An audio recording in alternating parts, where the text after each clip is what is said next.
The sound of the air conditioner kicking on signals heat relief to some. For others, it triggers even more sweat as they feel their wallets being emptied. Your HVAC system is your home's biggest energy user, so the best way to contain the cost is to maintain the system.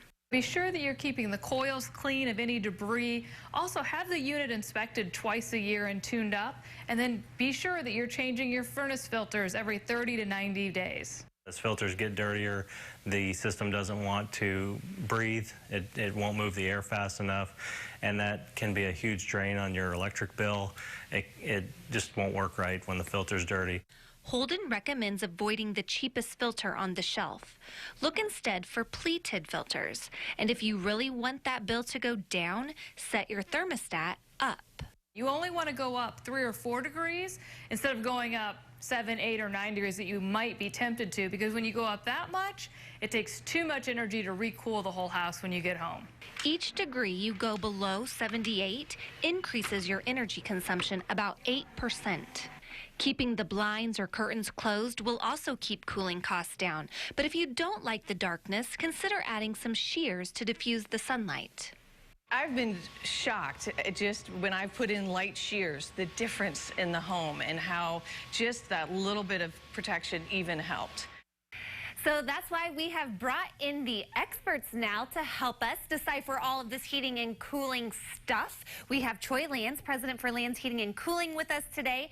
So let's kind of go over some of the things that we just heard in the Angie's List report. Let's start with the thermostat and setting that the temperature lower than I guess what you would normally think to do. She said 78 every degree below. Is that? That is correct. So let's talk about that. Do we need to turn it down when we leave the home? Yes, you still need to turn it down when you leave, but if you go too far down, it's going to take too long for the air conditioner to run to catch back up. Things in your home like your furniture and so forth, they start to warm up, and then you got to cool all that back down to get the space cooled down. So if you go too far, it's actually going to cost you more than what it's going to save you. So we're just seeing dollar signs flying. Seeing dollar signs flying out the window. What do you have your thermostat set at? 75. 75? Yes. Really? And that works for you? That works for me. Okay. The next thing that she talked about in the segment were the filters. You've brought a few different kinds here. Every 30 to 90 days? Correct.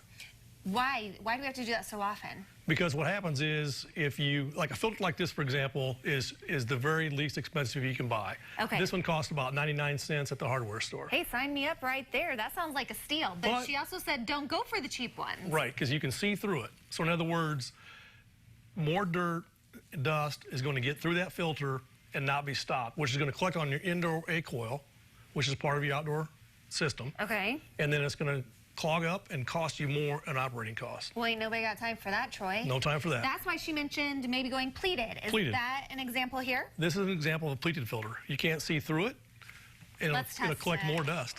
Can you see my hand, Drew? No? Okay, sold. And it collects more dust, you said? And dirt and debris. Okay. Keeps it out of the A coil, more efficient, runs better. All right, what have we got over here? This person here might have been your neighbor, not sure. We took it out of their house. It might actually be mine.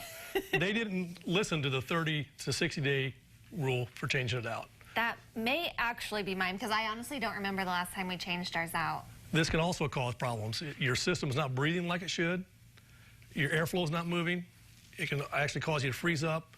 But more importantly, the operating cost is going to be greater because it's not moving the proper airflow. Okay, so let's talk about our system. If we obviously don't take the right precautions with our filters, that's going to do damage in the long run. So how often does like an AC system need to be replaced or serviced?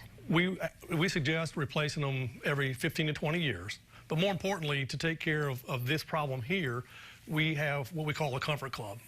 In other words, we come out once a year for your air conditioner, then once a year for your furnace, so every 6 months, and we make sure the filter's changed, make sure you're not collecting dirt on your coil, on your A coil, and then we make sure it's running as close to manufacturer specs as possible. Okay, any warning signs we should be looking for? No. Really?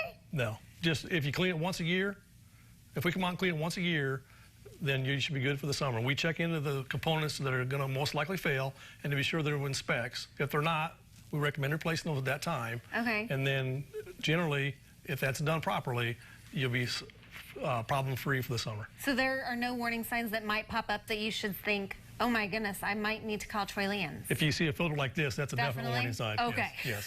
Okay, that's what I was thinking.